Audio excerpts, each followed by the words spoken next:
والشمس وضحاها والقمر إذا تلاها والنهار إذا جلاها والليل إذا يغشاها والسماء وما بناها والأرض وما طحاها ونفس وما سواها فألهمها فجورها وتقواها قد أفلح من زكاها وقد خاب من دساها كذبت ثمود بطغواها إذ انبعث أشقاها فقال لهم رسول الله ناقة الله وسقياها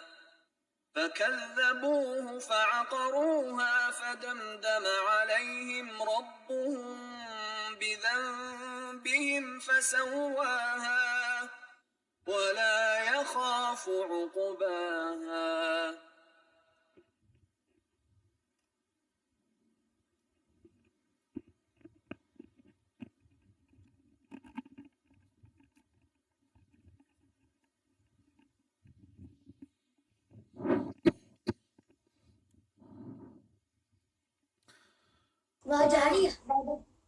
الحمد للہ رب العالمین والصلاة والسلام علی رسولہ الکریم وعلی آلہ وصحبہ اجمعین وبعد۔ آج جس صورت کی تلاوت آپ نے سنی وہ سورۃ الشمس، اس کا ترجمہ اور اس کی تفسیر اب ہم کریں گے۔ اعوذ باللہ من الشیطان الرجیم، بسم اللہ الرحمن الرحیم۔ والشمس وضحاها، والشمس قسم ہے سورج کی، وضحاها اور اس کی روشنی کی، والقمر اور چاند کی، اذا تلاها جب اس کے پیچھے نکلے، یعنی جب سورج غروب ہو جائے تو سورج کے غروب ہونے کے بعد چاند جب آئے، والنہار اذا جلاها والنہار اور دن کی، اذا جلاها جب وہ روشن کر دے، یعنی دن جو ہے وہ سورج کو روشن کر دیتا ہے، تو دن کی قسم کہ جب وہ سورج کو روشن کر دے، واللیل اور رات کی، اذا جب یغشاہا اسے ڈھانپ دے، یعنی رات جب آتی ہے تو وہ سورج کو ڈھانپ دیتی ہے، تو اس رات کی قسم کہ جو سورج کو ڈھانپ دے، والسماء وما بناہا، والسماء اور آسمان کی قسم، وما بناہا اور اس ذات کی جس نے اس کو بنایا،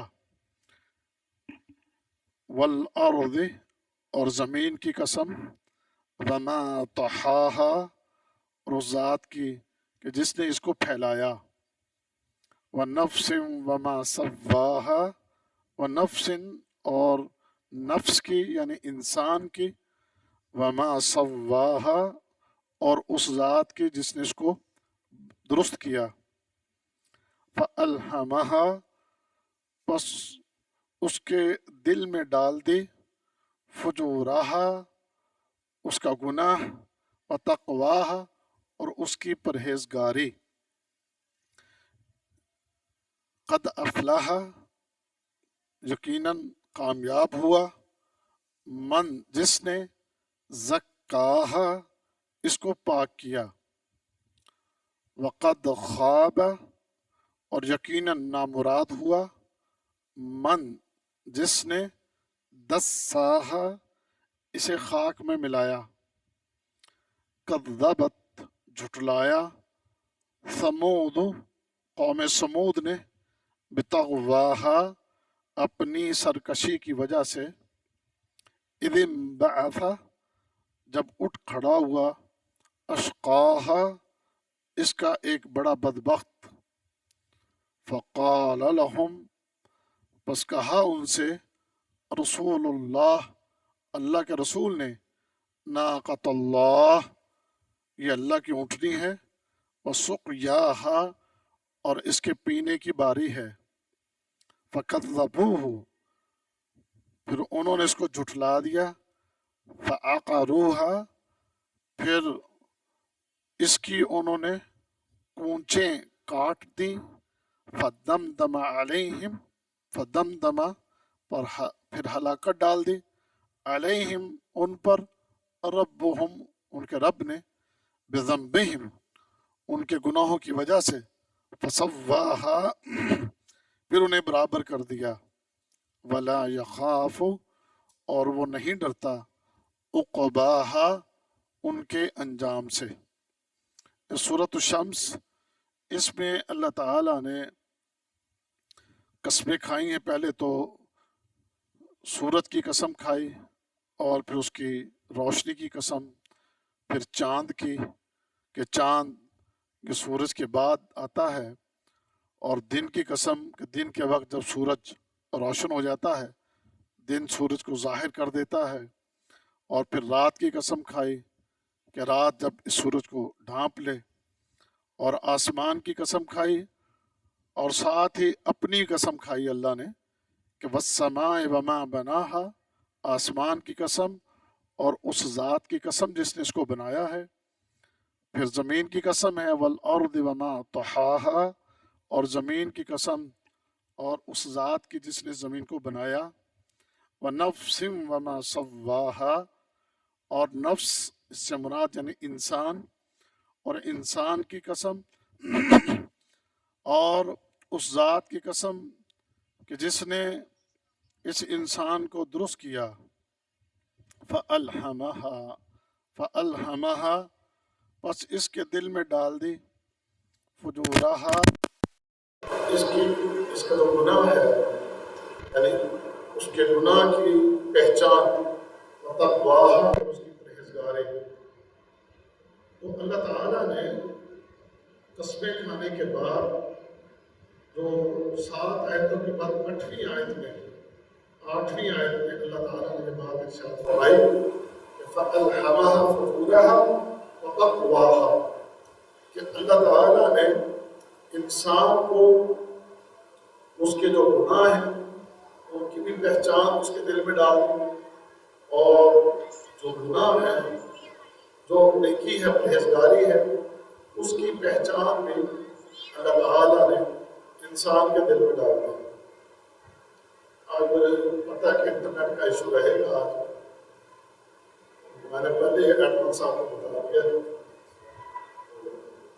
اور آج دیکھیں اگر بالفرض انٹرنیٹ پہ آپ صحیح درس نہ سن سکیں تو ریکارڈنگ ہو رہی ہے، بعد میں آپ یہ ریکارڈنگ سن سکتے ہیں۔ کوشش تو کر رہے ہیں انٹرنیٹ کو بحال کرنے کی، لیکن اگر مسئلہ ہو تو اس کی ریکارڈنگ آپ بعد میں سن لیجیے گا۔ یہ جو سورہ ہے سورۃ الشمس، اس میں اللہ تعالیٰ نے 8ویں آیت تک مختلف قسمیں کھائیں، اور مختلف قسمیں کھانے کے بعد 8ویں آیت میں اللہ نے فرمایا کہ اللہ تعالیٰ نے جس انسان کو بنایا ہے، اس انسان کے دل کے اندر اللہ تعالیٰ نے برائی کی پہچان اور پرہیزگاری کی پہچان جو ہے وہ اس کے دل کے اندر ڈال دی ہے۔ اور صرف بات اللہ تعالیٰ نے یہیں تک نہیں رکھی، بلکہ اس کے بعد اللہ تعالیٰ نے نبیوں کا ایک سلسلہ بھی قائم کیا، اور اپنی کتابوں کو نازل کرنے کا سلسلہ بھی قائم کیا، کہ جس کے ذریعے اللہ تعالیٰ نے اپنے بندوں کو اچھائی اور برائی کی بار بار ان کو پہچان کروائی، اور اچھائی کا جو اللہ کی طرف سے انسان کے لیے فائدہ ہے، اس اچھائی کا فائدہ بھی لوگوں کو بتایا گیا۔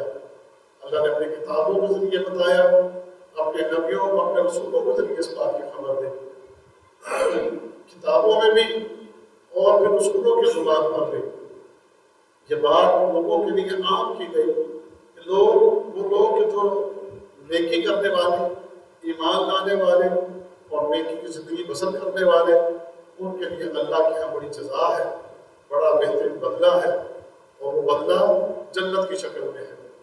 اور جو کوئی اللہ کی نافرمانی کرے گا اس کی بھی جو سزا ہے وہ بھی اللہ تعالیٰ نے بیان کر دی، پہچان بھی کروا دی، اور اس کے بعد جو انسان یہ برے کام کرے گا، غلط کام کرے گا، اس کا انجام کیا ہے اس کی بھی اللہ نے خبر دے دی۔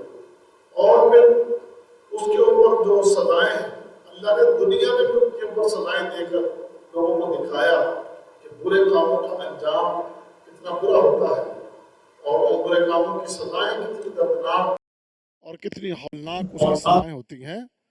تو یہ باتیں اللہ تعالیٰ نے اپنی کتابوں کے ذریعے، اپنے نبیوں رسولوں کے ذریعے، اور نبیوں رسولوں سے پہلے جو اس آیت میں اللہ نے بات کی ہے کہ انسانوں کے دلوں میں بھی اللہ نے ان چیزوں کی پہچان ڈال دی۔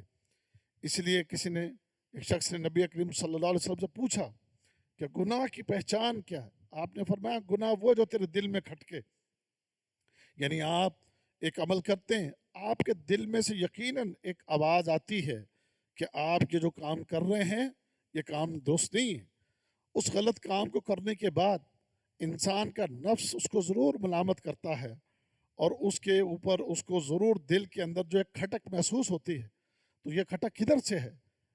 یہ وہ کھٹک ہے جس کی پہچان اللہ نے ہر بندے کے دل کے اندر ڈالی ہے۔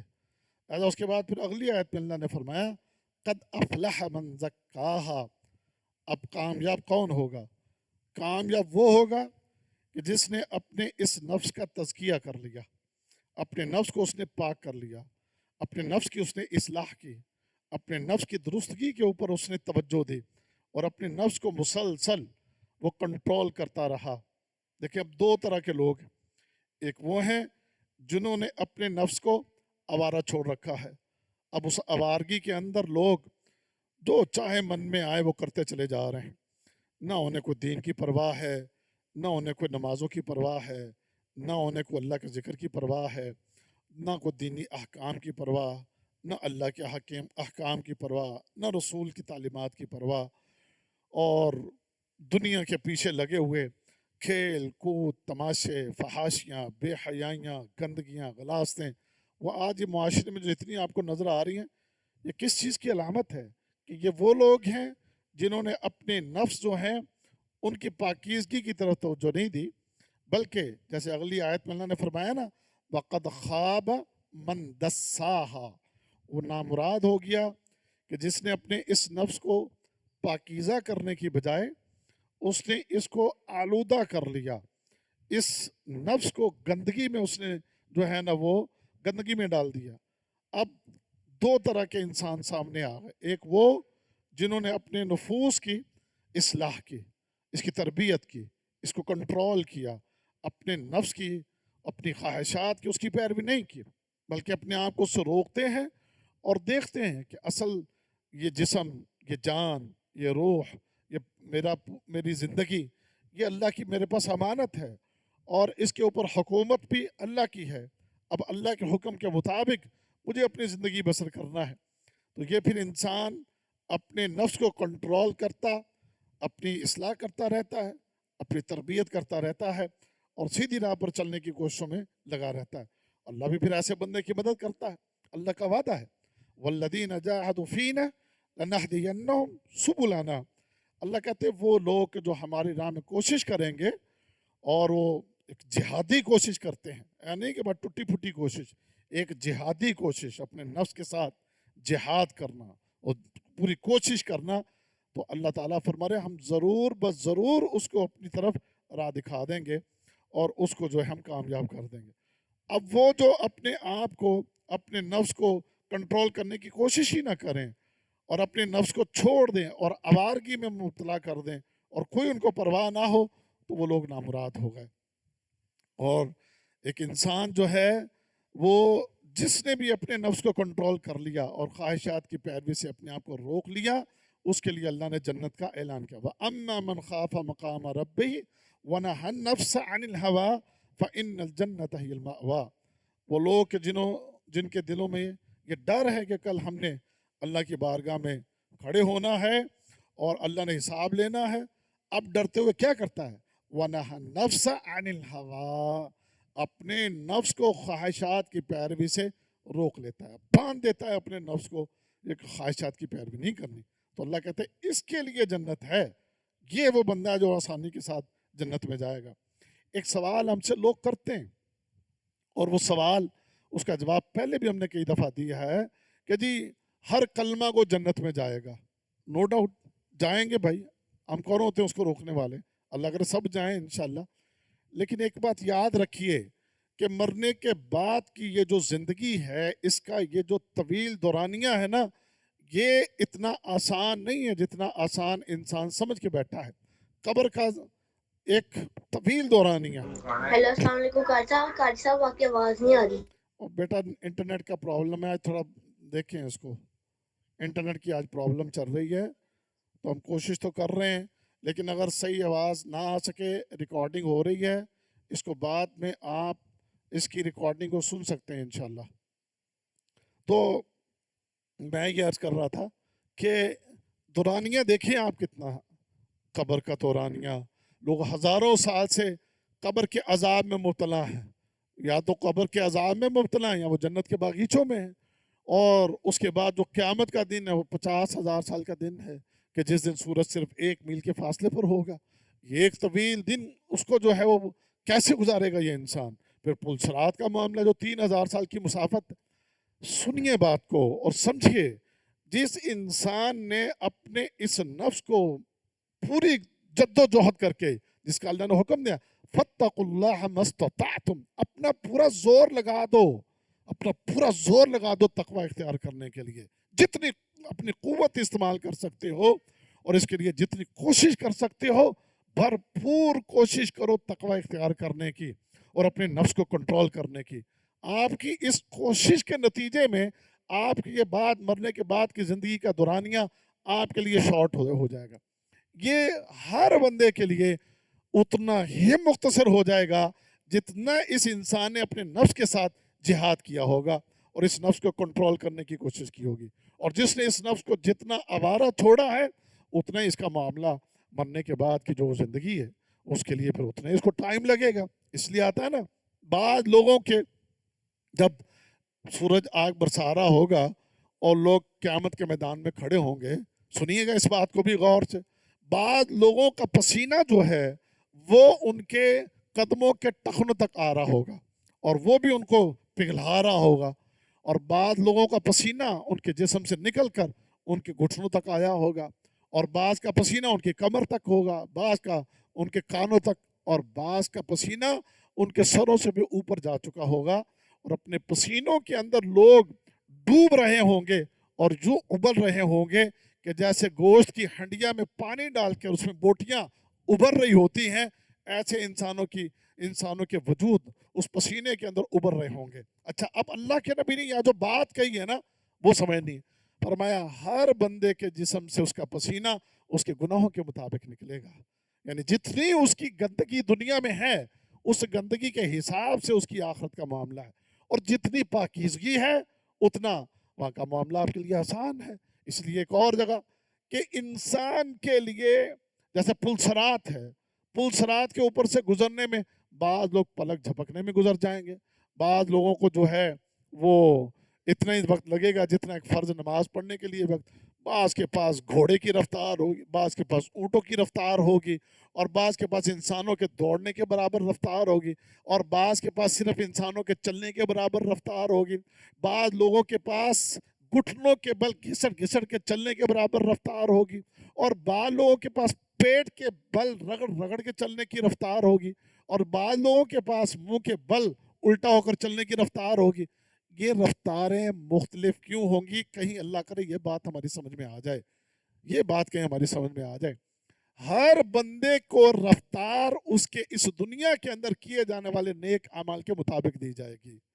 جتنا اس انسان نے اس دنیا کے اندر کلمہ گو صاحب، آپ اس بات پہ بھی غور کر لیں، آپ ضرور جنت میں جائیں گے، لیکن جو آخرت کا وہ طویل سفر ہے اس کو آسان کرنے کے لیے آپ کو اپنے اس نفس کی اصلاح کرنی ہوگی، اس نفس کو کنٹرول کرنا ہوگا، اس نفس کو اپنے رب کی اطاعت میں لگانا ہوگا اور اس پر پورا زور لگانا ہوگا آپ کو، سمجھ گئے نا؟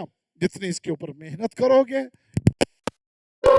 نیک اعمال میں جو آگے بڑھنے کی کوشش کرو گے تو انشاءاللہ آخرت کا آسان، آخرت کا سفر آپ کے لیے وہ آسان ہوتا چلا جائے گا، ورنہ آخرت کا سفر بھی بہت مشکل ہے۔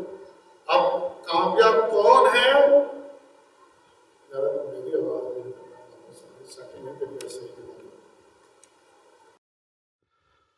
اب کیا ہے کہ انسان کامیاب وہی ہے جس نے اپنے نفس کو قابو کر لیا، کنٹرول کر لیا، اللہ نے پہچان دے دی، سمجھ دے دی، اب محنت کرو، کوشش کرو اپنی اس نفس کی اصلاح کی، اس کو آوارہ مت چھوڑو، یہ نفس آپ کو بار بار گھما کے برائیوں کی طرف لے کر جائے گا۔ دیکھو نا، اب آپ غصہ نہ کیجئے گا، مجھے یہاں ایک عرصہ ہو گیا دعوت و تبلیغ کا کام کرتے ہوئے، آپ غصہ نہیں کریں گے نا، غصہ انشاءاللہ امید نہیں کریں گے۔ اب میرا تقریباً کو 25 سال کا دعوت و تبلیغ کا میرا جو ہے نا تجربہ ہے، 25 سال سے میں اس فیلڈ کے اندر ہوں۔ اللہ کی قسم ان سالوں میں جو میں محسوس کر رہا ہوں کہ جتنا لوگوں کی تربیت کرنا مشکل ہو رہا ہے، اتنا وہ سابقہ سالوں کے اندر اتنا مشکل نہیں تھا، ایک۔ نمبر دو، جتنا اپنے وطن عزیز کے اندر لوگوں کی اصلاح کرنے کے لیے ہم زور لگاتے ہیں اور اس کا نتیجہ جو ہم اپنی آنکھوں کے سامنے دیکھ رہے ہیں، واللہ اتنا برا نتیجہ میں نے اپنے زندگی میں اپنے 25 سالہ دعوت و تبلیغ کے میدان میں نے اتنا کمزور نتیجہ میں نے نہیں دیکھا تھا، سمجھ گئے نا؟ جتنا کمزور نتیجہ میں اس دور میں اور خاص کر اپنے اس وطن عزیز کے اندر لوگوں کے اندر دیکھ رہا ہوں، اتنا جتنا 1.5 سال میں کھپے نا، اوے تو سدھا ہو جا، اوے نمازاں دی پابندی، اوے تو صحیح ہو جا، اوے تو نمازاں دی پابندی، آج تک ابھی تک میں ایک بات بابا کے دوہل اور واضح لفظوں میں آپ سے کہنا چاہتا ہوں کہ یقین جانے ابھی تک تو ہم اپنے بھائیوں کی نماز ہی ٹھیک نہیں کروا سکے، سمجھ گئے نا؟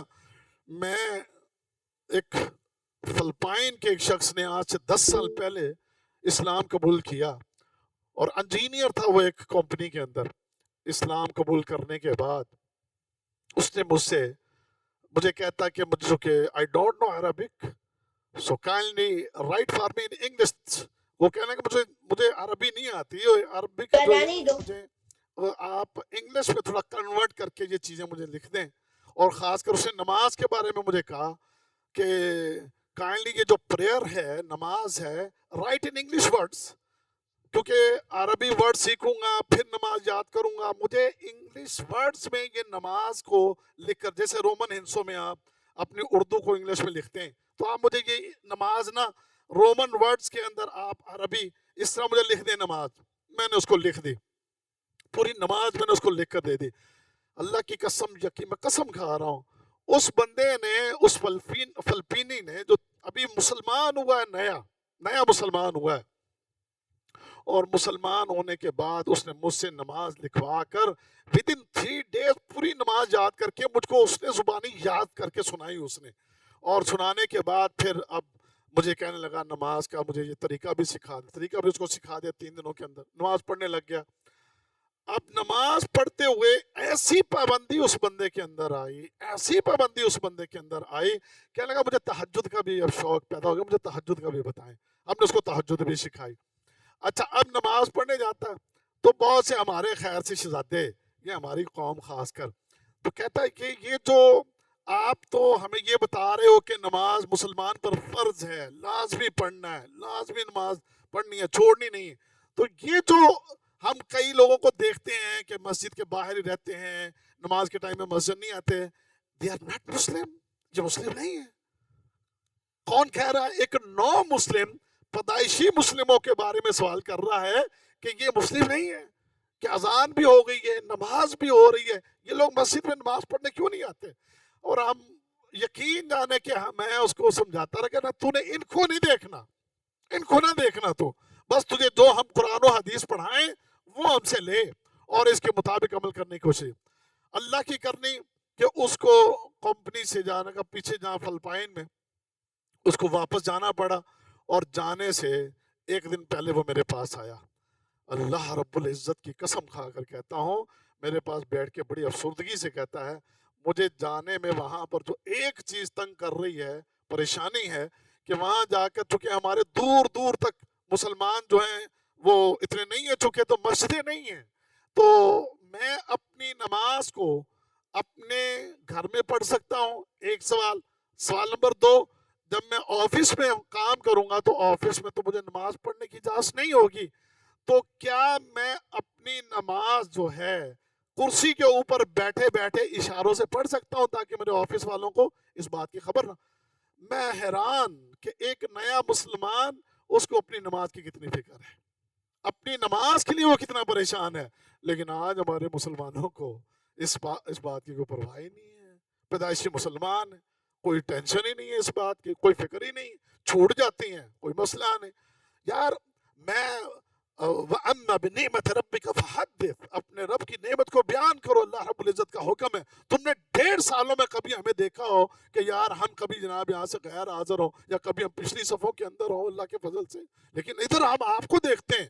آپ کو اکثر کوئی ایک بندہ مجھے کہہ سکتا ہے کہ جی 1 مہینے میں میری ایک نماز بھی قضا نہیں ہوئی، ایک نماز بھی میری نہیں چھوٹی؟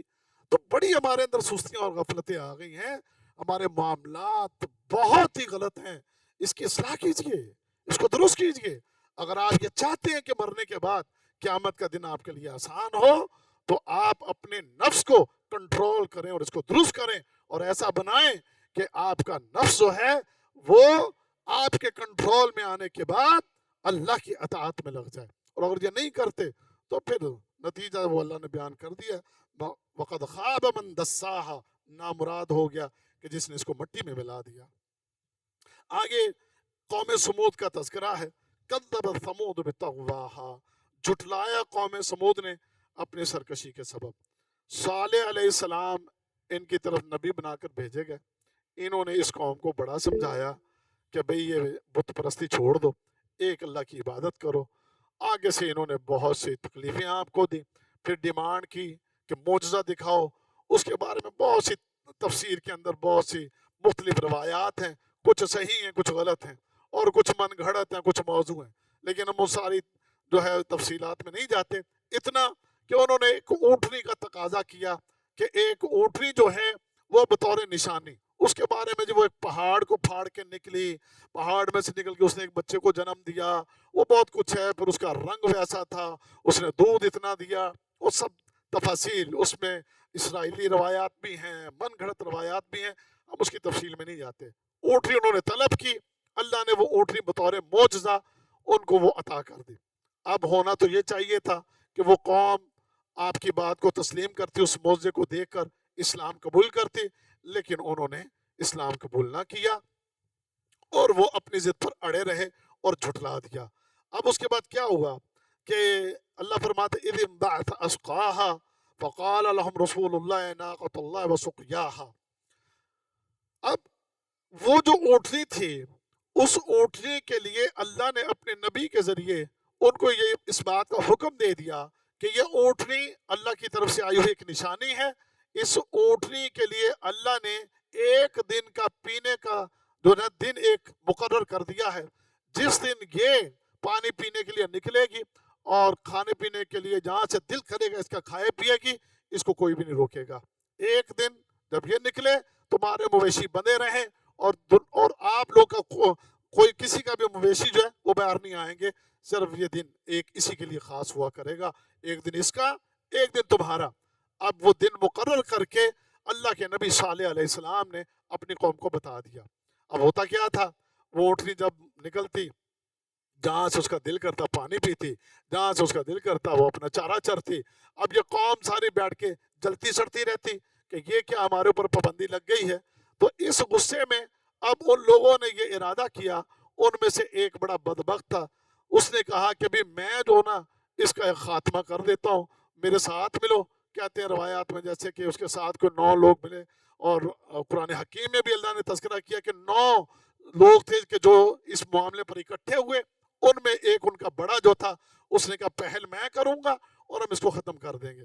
وہی اللہ نے یہاں فرمایا اذ انبعث اشقاها، جب ان کا سب سے بڑا بدبخت اٹھا تو فقال لهم رسول اللہ ناقۃ اللہ وسقیاها، ان سے ان کے رسول نے کہا تھا کہ یہ اللہ کی اونٹنی ہے اور اس کے پینے کی باری ہے. فکذبوه فعقروها، لیکن انہوں نے کیا کیا؟ انہوں نے جھٹلایا، اور جھٹلانے کے بعد اونٹنی کی کونچیں کاٹ دیں. کونچ، کونچ کس کو کہتے ہیں؟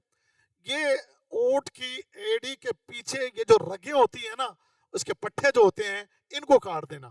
تو یہ اس کو کونچ کہتے ہیں. تو جب اس کے وہ رگیں کاٹ دی جائیں تو وہ پھر اونٹ چلنے کے قابل نہیں رہا، ظاہری بات ہے، اور اس کی ہلاکت بھی یقینی ہو جاتی ہے. تو انہوں نے پہلے اس کی کونچیں کاٹی اور اس کے بعد پھر اونٹنی کو ہلاک کر دیا. تو اللہ تعالیٰ فرماتے ہیں فدمدم علیہم بربہم، فدمدم علیہم ربہم بذنبہم فسواہا، فدمدم علیہم، بس ان کے اوپر. دمدم عربی میں کہتے ہیں جیسے کسی کو پیس کے رکھ دیا جائے، جیسے کسی کو پیس کے رکھ دیا جائے. فدمدم علیہم ربہم بذنبہم فسواہا، اللہ رب العزت نے ان کو پھر ہلاک کر دیا. اور ہلاک کر کے اللہ تعالیٰ فرماتے ہیں ان کے گناہ کی وجہ سے اللہ نے انہوں ہلاک کیا، برباد کیا اور مٹا کے رکھ دیا اللہ تعالیٰ نے. ولا یخاف عقباہا، اور اللہ کو کسی کے انجام کا کوئی ڈر اور خوف نہیں ہے کہ اللہ کسی کو تباہ کر کے، برباد کر کے، مٹا کے اس کو کسی کا خوف ہو. اللہ کو کسی کا خوف نہیں ہے. اب یہ قوم کیسے تباہ ہوئی اس کے بارے میں آتا ہے. صالح علیہ السلام نے اس قوم کو کہہ دیا کہ جب انہوں نے اونٹنی کو ہلاک کر دیا کہ اب تم تیار رہو کہ 3 دن کے اندر اندر تم پر اللہ کا عذاب آئے گا. پہلے دن میں اس کی نشانی یہ ہے کہ تمہارے چہرے سرخ ہو جائیں گے، اور دوسرے دن میں تمہارے چہرے وہ زرد ہو جائیں گے، اور تیسرے دن میں تمہارے چہرے سیاہ ہو جائیں گے، اور اس کے بعد اللہ کا عذاب آ جائے گا. اور ایسا ہوا، پہلے دن ان کے چہروں کا رنگ لال ہوئے، دوسرے دن زرد ہوئے، اور تیسرے دن ان کے چہرے سیاہ ہوئے. اب جب یہ کیفیت انہوں نے آپس میں ایک دوسرے کی دیکھی تو تڑپ اٹھے اور سمجھ گئے کہ اب معاملہ یہ ہمارے اوپر اللہ کے عذاب والا ہو چکا ہے. لیکن اب وقت گزر گیا تھا، اللہ کی طرف سے پھر عذاب آیا. اس عذاب کی کیفیت جو بیان کی گئی وہ یہ کہ ایک چیخ تھی، ایک چنگھاڑ تھی.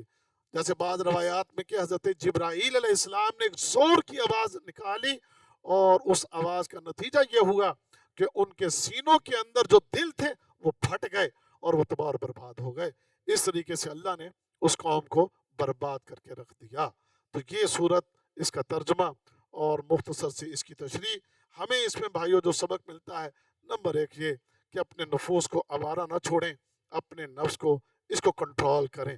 اور دوسرا سبق، اللہ کی نافرمانی کے بھی نہ کریں، گناہوں کے قریب نہ جائیں، اپنے آپ کو گناہوں سے بچا کے اپنے اللہ کی اطاعت میں اپنے آپ کو لگائیں، اور اپنے آپ کے اندر تقوی کو پیدا کیجئے، اور اپنے دامن کو جتنا ممکن ہو سکتا ہے گناہوں سے بچانے کی کوشش کیجئے.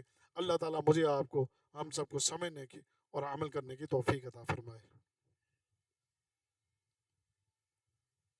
ہاں جی، چل رہا تھا نیٹ کے نہیں چل رہا ہے؟ اب میسج تک نہیں آئے ہوئے، نہیں آ رہا بس. چلیں خیر، اس کے پیچھے بھی ہمارا کون ہے؟ پاکستانی ہے.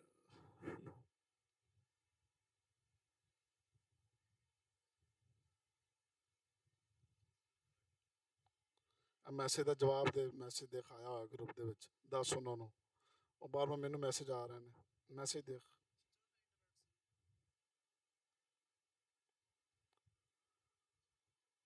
آج دی ساری کلاس ڈسٹرب کر دیتی ہے بالکل، میرا دھیان بھی بار بار ادھر ہی جا رہا ہے.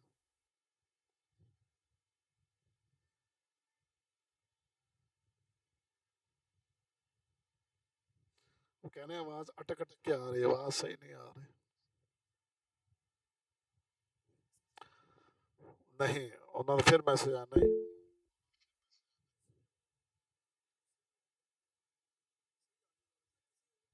یار انہیں کدی کسی دے میسج نہیں آئے جنہیں میسج آ رہے ہیں. اویلو آ دیکھ کنے میسج نے صاحب، نیٹ صحیح نہیں چل رہا، آواز صحیح نہیں آ رہی. آج پہلی دفعہ انہیں میسج آ رہے ہیں. چلے ان کو میسج کر دیں کہ ریکارڈنگ سن لیجئے گا. ہاں، آج کا مسئلہ ہے، بس کل کوشش کریں گے کہ یہ مسئلہ نہ ہو.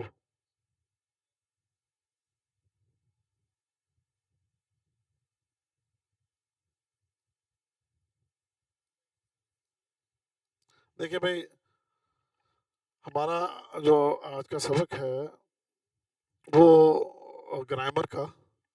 کل ہم نے ہادہ اور ہاد ہی پہ بات کی تھی، اور میں نے آپ کو کہا تھا کہ اس میں کچھ چیزیں انشاءاللہ کل آپ کو سمجھائیں گے. دیکھیں،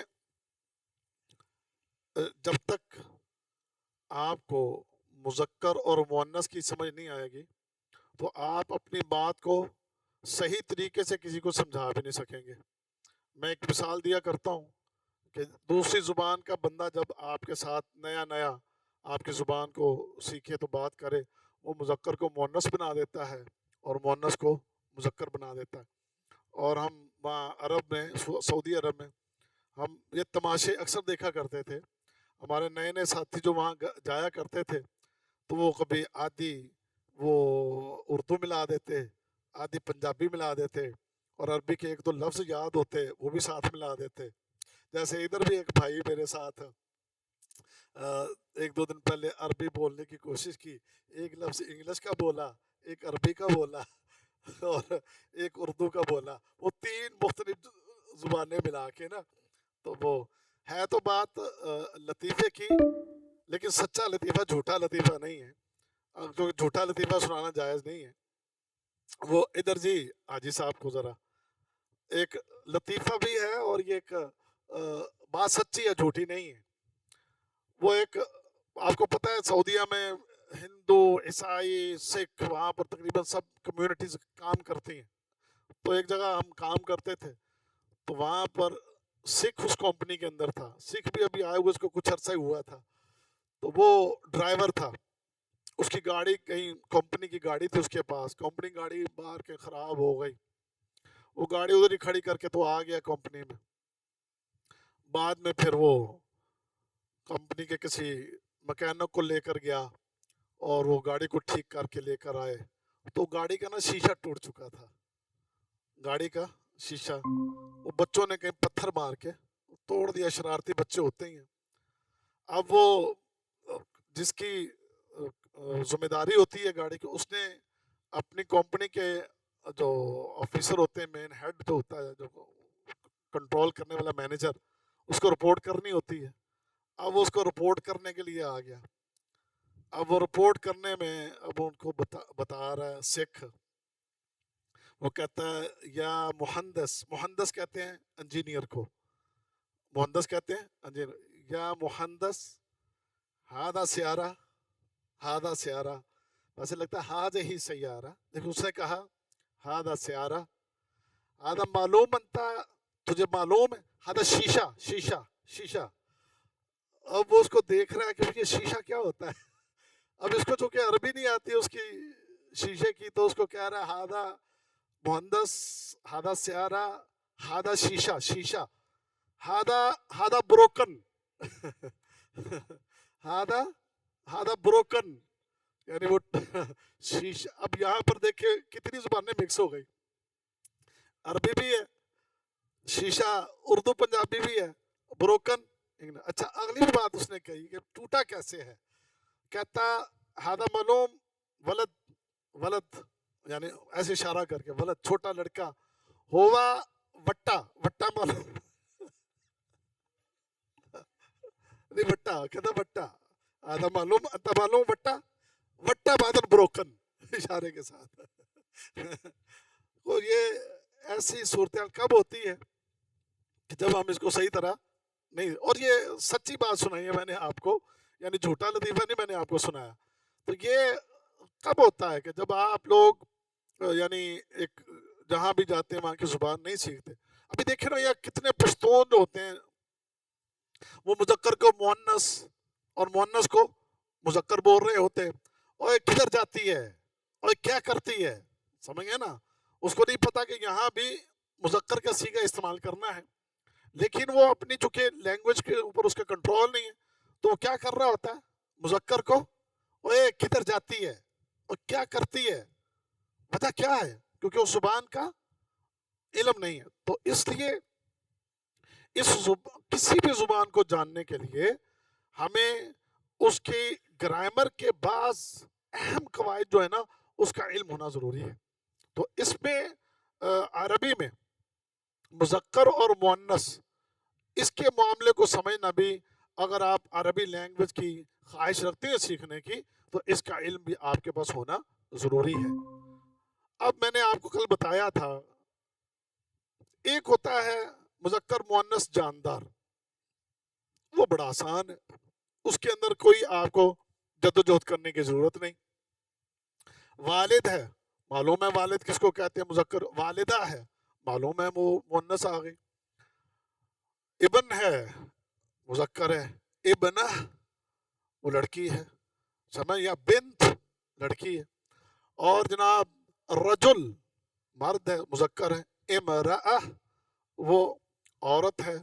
تو اس طرح کی بھی چیزیں ہمارے اوپر مشکل نہیں ہے ہمارے لیے اس کا مذکر اور مؤنث جاننا. اب اگلی بات سمجھیے، بے جان چیز جو ہے نا اس کے مؤنث کو جاننے کے لیے کچھ طریقے ہیں، کچھ چیزیں ہیں. 3 تو خاص کچھ نشانیاں ہیں، اس سے پتہ چلتا ہے کہ یہ بے جان چیز جو ہے یہ مؤنث ہے. اور چوتھی ایک چیز ہے سنی سنائی، سنی اس کو سماعی کہتے ہیں. سنی سنائی مؤنث یا مؤنث سماعی، سنی ہوئی. یعنی اہل لغت نے جس چیز کو مؤنث کہہ دیا ہے ہم بھی اس کو مؤنث ہی مانیں گے. اب ہم اپنی یہاں اپنی زبان میں بے جان چیزوں کو مؤنث اپنے حساب سے ہم نے قرار دیا ہے. جو بھی باہر سے آئے گا دوسری زبان والا تو وہ ہم سے سن کر اس کو مؤنث کہے گا، تو یہ مؤنث سماعی. لہٰذا جو بے جان چیزیں ہیں اس کی مؤنث کو جاننے کے لیے 3 نشانیاں. وہ کیا؟ نمبر 1 آپ کے دیکھیے، میں نے آج گروپ میں بھیجا تھا، اگر آپ کے پاس یہ ہو. طریقہ نمبر 2 کے نام پر جنس لکھا ہوا ہے اس کے اوپر، اور اس کی تفصیل ہے. پہلی نشانی یہ ہے کہ حرف کے آخر میں گول تا آئے گا. یہ دیکھیے آج کا میسج آج کے گروپ کے اندر میں نے بھیجا تھا، یہ چارٹ آپ کے پاس ہے. پہلی نشانی کیا ہے؟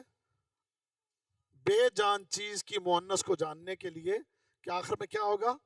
گولتا. ٹھیک نا؟ جنت، جنت ہماری زبان میں بھی مؤنث ہے اور عربی میں بھی یہ مؤنث ہے. جنتن، دیکھیے آخر میں کیا آتا ہے؟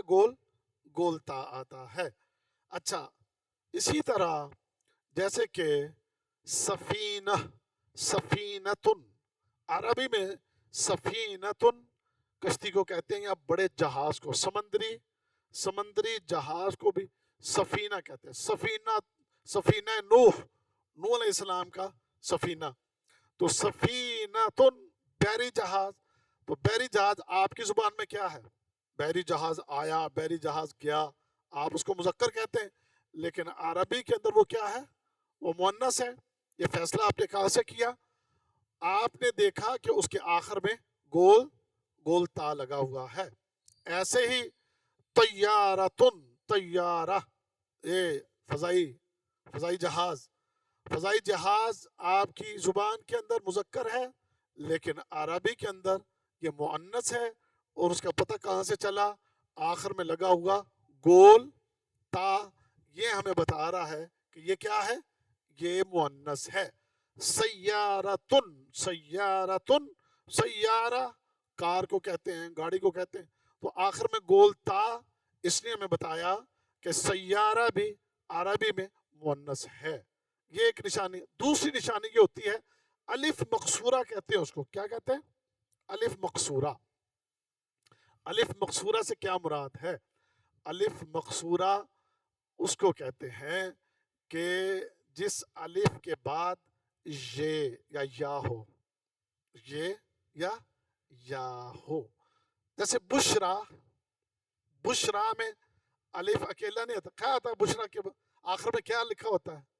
یہ لگی ہوتی ہے نا، یہ لگی ہوتی ہے.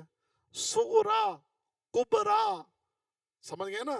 تو یہ کھڑی زبر ہوتی ہے اصل میں، یا سے پہلے کھڑی زبر ہوتی ہے، اس کو کھڑی زبر کو یہاں پر الف مقصورہ کہتے ہیں، الف مقصورہ کہتے ہیں، اور یہ بہت سی چیزوں کے اندر ہمیں پڑھنے کو ملے گا، تو وہ بھی چیز ہم دیکھ کر کہتے ہیں کہ بھی یہ کیا ہے، یہ بھی مؤنث ہے۔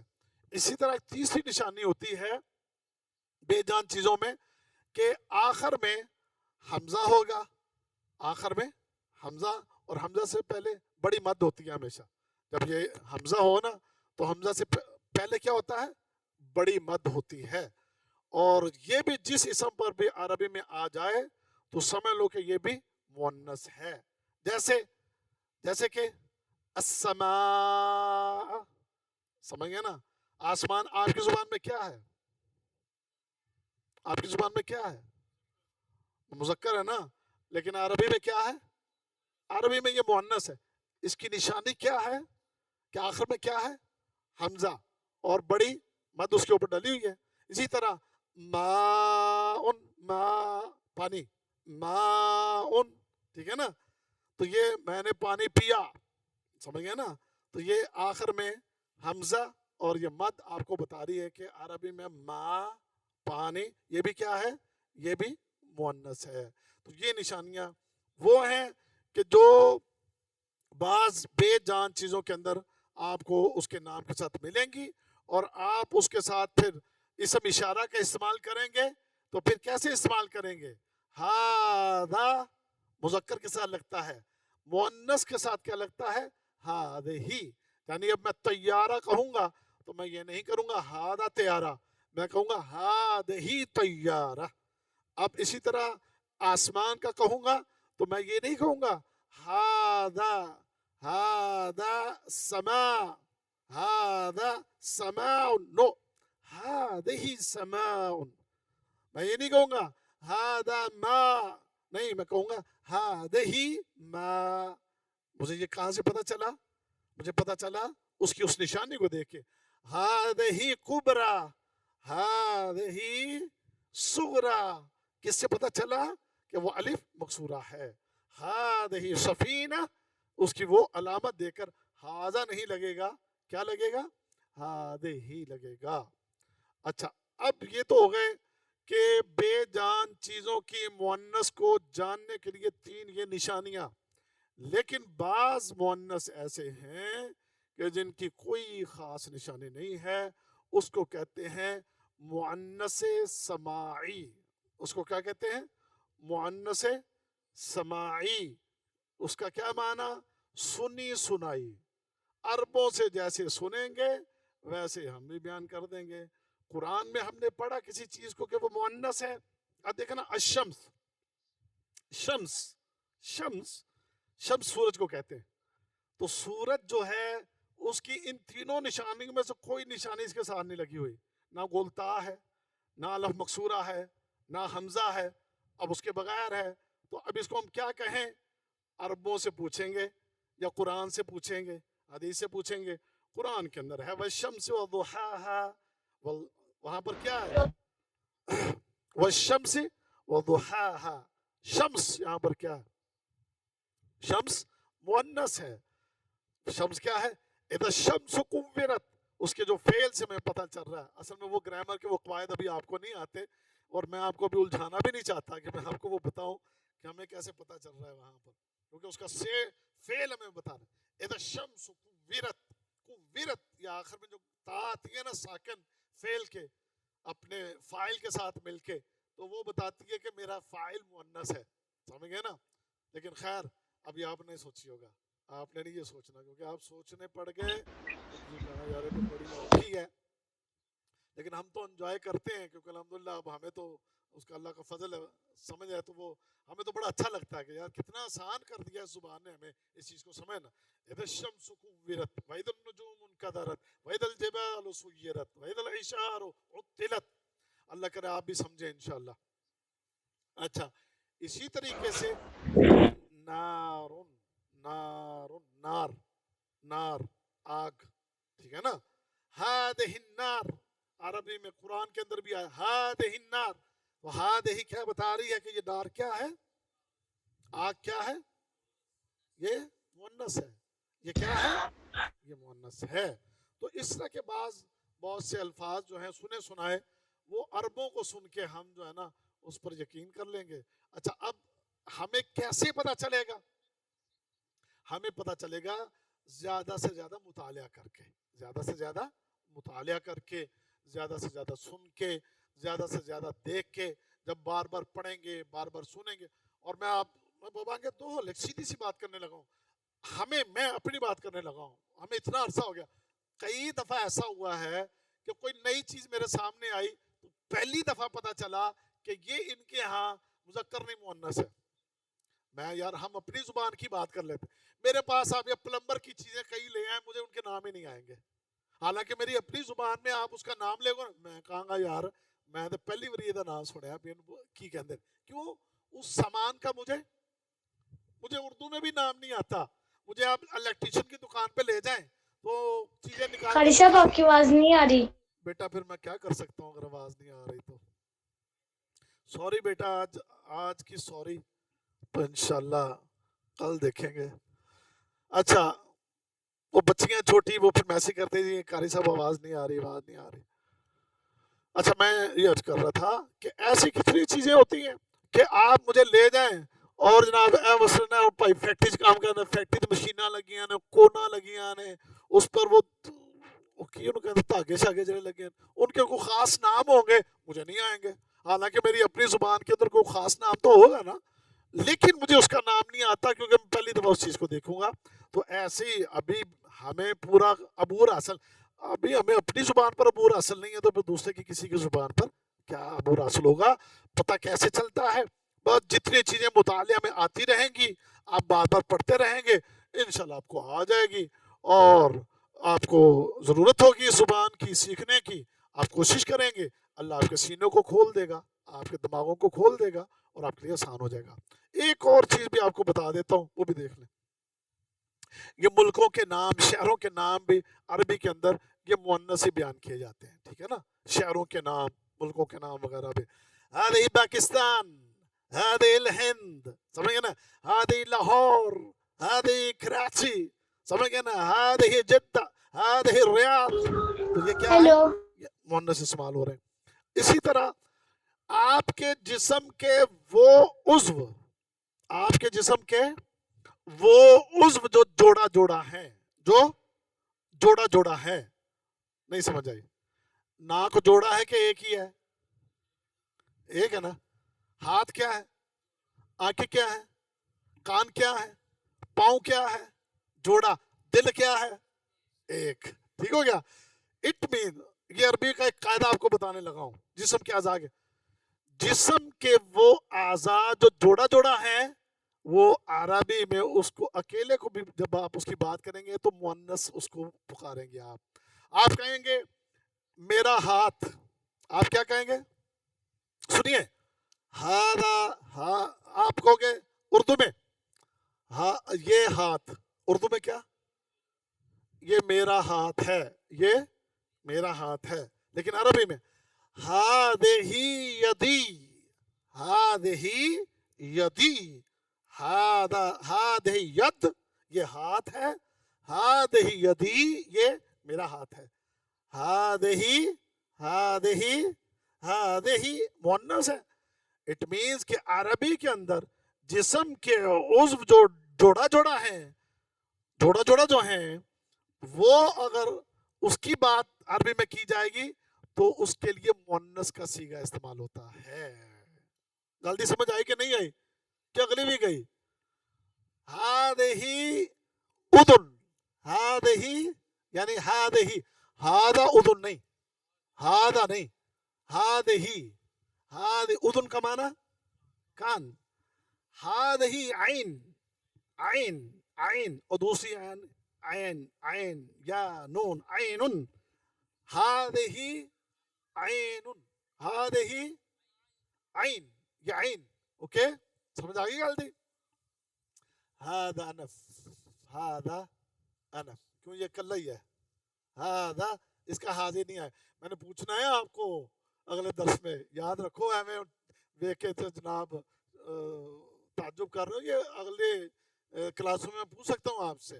میں کیا ہذہ انف، صحیح ہے؟ ہذہ قلب، قلب، ہذہ قلب، ہذا قلب، ہذا کیوں ایک ہی ہے. اوکے، تو یہ آپ نے انشاءاللہ چند ایک نشانیاں ہیں جو آپ نے یاد رکھنی ہیں. اللہ کرے آپ یاد رکھیں. آخری سبق آج کا،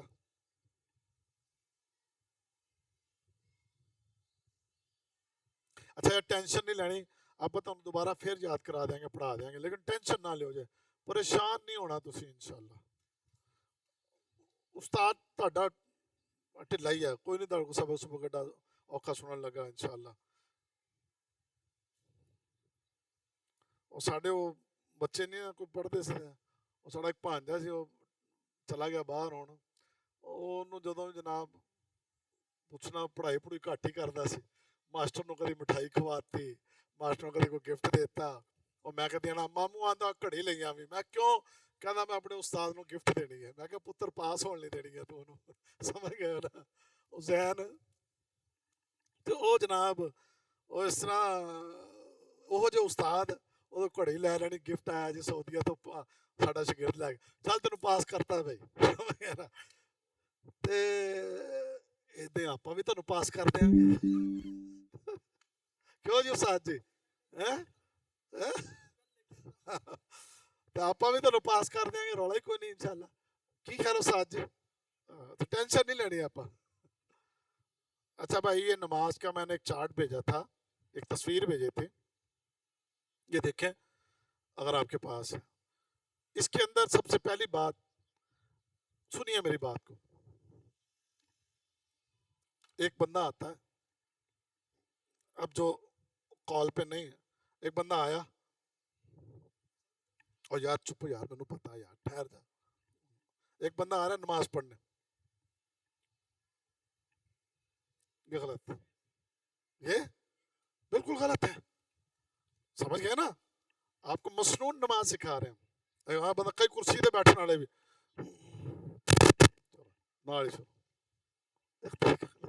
آگے نا.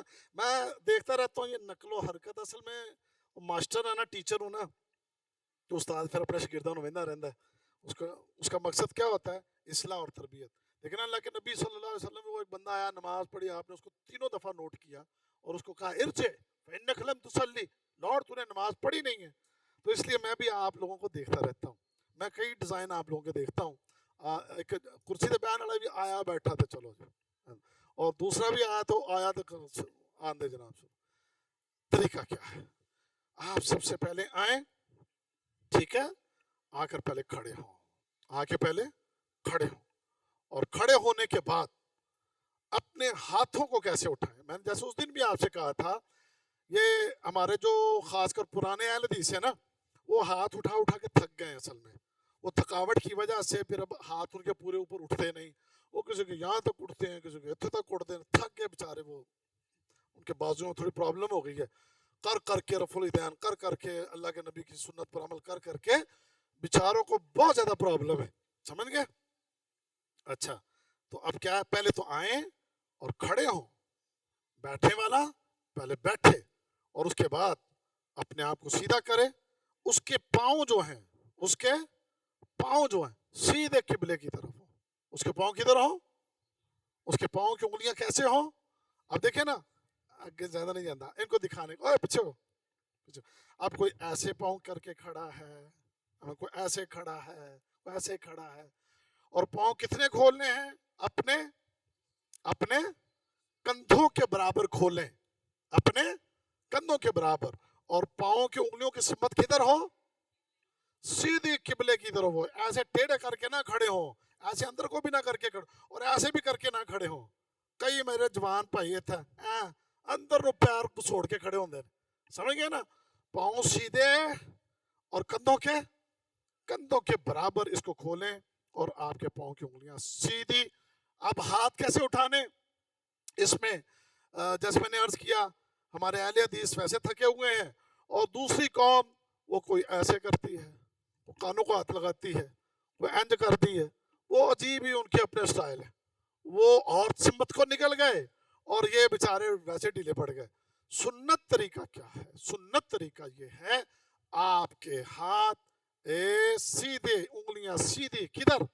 سدھر، قبلہ کی طرف، اور اس طرح یہ انگلیاں سیدھی، اور یہاں تک آپ کے ہاتھوں کا آنا، سنت طریقہ محمد رسول اللہ صلی اللہ موٹے ابھی نہیں ٹھیک، اوپر یہاں کانوں کی لو کے برابر آپ کے انگوٹھے آ رہے ہوں، سمجھے نا؟ ایسے ایسے، یہ آپ، تو یہ بھی غلط ہے، یہ بھی درست نہیں ہے، انج کر رہے ہیں، کو انج کر رہے ہیں، کو انج کر رہے ہیں، سب طریقے غلط ہے۔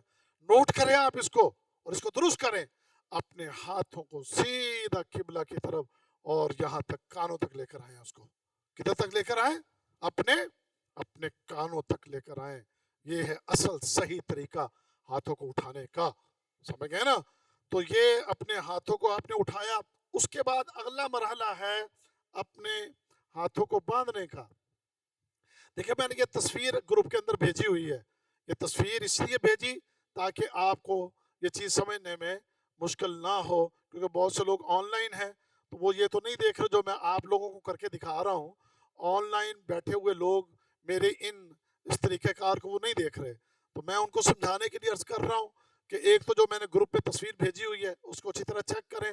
آپ دیکھیں جو بندہ کھڑا ہے وہ آ کر پہلے کھڑا ہو رہا ہے، اس کے پاؤں کی انگلیاں جس سمت میں ہیں اس کو دیکھیں، اس کے پاؤں کتنے کھلے ہوئے ہیں اس کو دیکھیں، اس کے بعد وہ اپنے ہاتھ کہاں تک اٹھائے ہوئے ہیں، یہ بالکل ایک درست طریقہ ہے۔ اس طریقے سے اس جگہ تک اپنے ہاتھوں کو اٹھانا، اور اس طریقے سے اپنے ہاتھوں کی انگلیوں کو سیدھا رکھنا، سمجھ گئے نا؟ اور پھر تیسرا اس کے اندر ہے اپنے ہاتھوں کو باندھنا، اپنے ہاتھوں کو باندھنا۔